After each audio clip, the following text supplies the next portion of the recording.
அனைவருக்கும் வணக்கம். இன்னைக்கு ஹெல்தி ஹோம் சமையல்ல முடி உதிர்வ தடுக்கக்கூடிய ஒரு பொடி தான் ரெடி பண்ண போறோம். அதுக்கு வந்து கருவேப்பிலை எடுத்து வச்சிருக்கேன். அதே மாதிரி முருங்கைக்கீரையும் எடுத்து வச்சிருக்கேன். அளவெல்லாம் கிடையாது. நம்மள்ட்ட எவ்வளோ இருக்கோ அவ்வளோ எடுத்துக்கலாம்.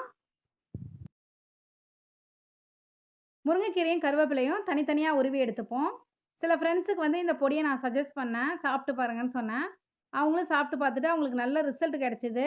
அதனால நல்ல ஃபீட்பேக் குடுத்தாங்க. அதனால நம்ம சேனல்ல இந்த பவுடர வந்து நான் போடுறேன். பொடிய போடுறேன். நீங்களும் இத ட்ரை பண்ணி பாருங்க. உங்களுக்கு 1 வீக்லயே நல்ல டிஃபரன்ஸ் கிடைக்கும். டெய்லியும் சாப்பிடுறனாலும் சாப்பிடலாம். இல்ல 1 நாள் விட்டு 1 நாள் சாப்பிடுறனாலும் சாப்பிடலாம்.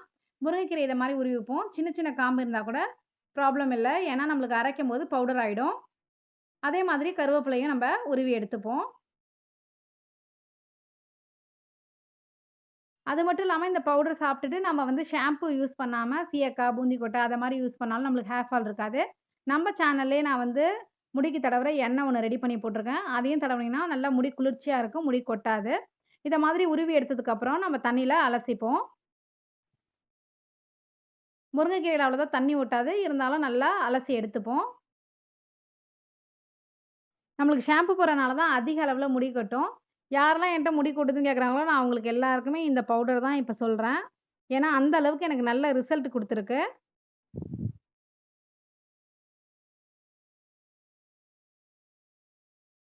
இத மாதிரி ஒரு சல்லடையில போட்டு வடிச்சுப்போம் தண்ணிய. அடுத்தது கருவேப்பிலையும் நம்ம இத மாரி அலசி எடுத்துக்கலாம். இத மாதிரி நம்ம பவுடர் பண்ணி வச்சுட்டோம்னா, டெய்லி நம்மளுக்கு வந்து கருவேப்பிலையும், கீரையும் நம்ம உடம்புல சேர்ந்துக்கும். தண்ணி இல்லாம ஒட்ட வடிச்சுட்டு, அடுத்த ப்ராசஸ் என்ன செய்ய போறோம்னா, காய போட போறோம். காலையில 10 மணி வெயில்ல காய போடணும். நல்லா வெயிலா இருக்கிற நேரத்தில இது மாரி ஒரு காட்டன் துணிய விரிச்சுட்டு, அதுல கீரைய போட்டு நல்லா பரவி விடணும். இத மாரி பரவி விட்டுட்டு, மேல ஒரு துணிய போட்டு மூடிடணும். டைரக்ட் சன்லைட்ல வந்து காய விடக்கூடாது. கிட்டத்தட்ட 2லேருந்து 3 மணி நேரத்தில இது வந்து காஞ்சிடும். அடுத்தது அதே மாதிரி கருவேப்பிலையும் நம்ப காய போட்டுப்போம். நல்லா இலைகள்லாம் நல்லா பரவி விட்டுட்டு, மேல இன்னொரு துணிய போட்டு மூடிடணும்.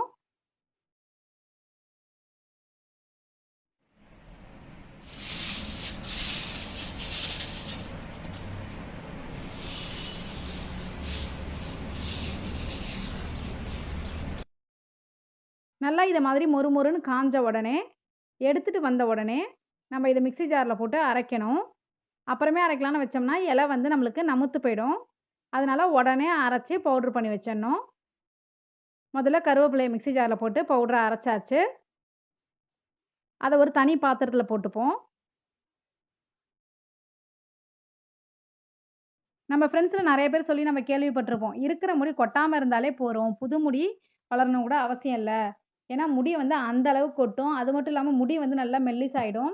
இந்த பவுடர் போட்டுக்கிட்டே வந்தோம்னா, நாளடைவில நம்மளுக்கு முடியே நல்லா ரஃப்பா, திக்கா இருக்கிற மாதிரி இருக்கும்.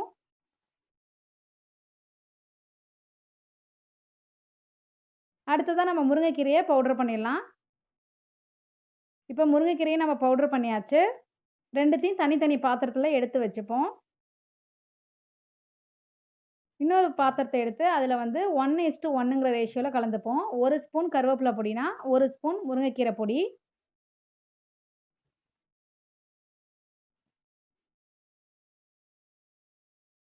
கருவேப்பில பொடியும், முருங்கைக்கீரை பொடியும் 1 ஸ்பூனுக்கு 1 ஸ்பூனுங்கிற ரேஷியோல நம்ம போட்டுட்டோம். 2த்தையும் ஒண்ணா நல்லா மிக்ஸ் பண்ணி, ஒரு பாட்டில்ல ஸ்டோர் பண்ணி வச்சுப்போம். மாசக்கணக்குல வீணா போகாது. அடுத்ததா இந்த பொடிய எப்படி யூஸ் பண்றதுன்னு சொல்லப் போறேன்.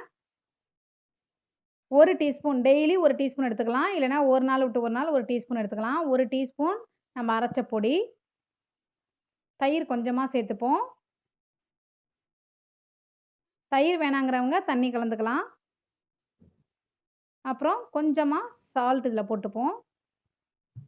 100 எம்எல் தண்ணி சேர்த்துப்போம். நல்லா மிக்ஸ் பண்ணிட்டு, காலையில சாப்பிட்டதுக்கப்புறம் குடிக்கலாம். மதியானம் சாப்பிட்டதுக்கப்புறம் குடிக்கலாம். நைட்டு குடிக்க வேணாம். கீரைங்கிறதுனால நைட்டு நம்ம சேர்த்துக்க வேணாம். வெறும் தண்ணீல மிக்ஸ் பண்ணி சாப்பிடலாம். இல்ல கொஞ்சமா தண்ணி சேர்த்து உருண்டையா உருட்டி சாப்பிடலாம். இல்லன்னா சாப்பாட்ல போட்டு பெசஞ்சு சாப்பிடுறனாலும் சாப்பிடலாம். இன்னொரு பயனுள்ள வீடியோல நான் உங்கள சந்திக்கிறேன். நன்றி.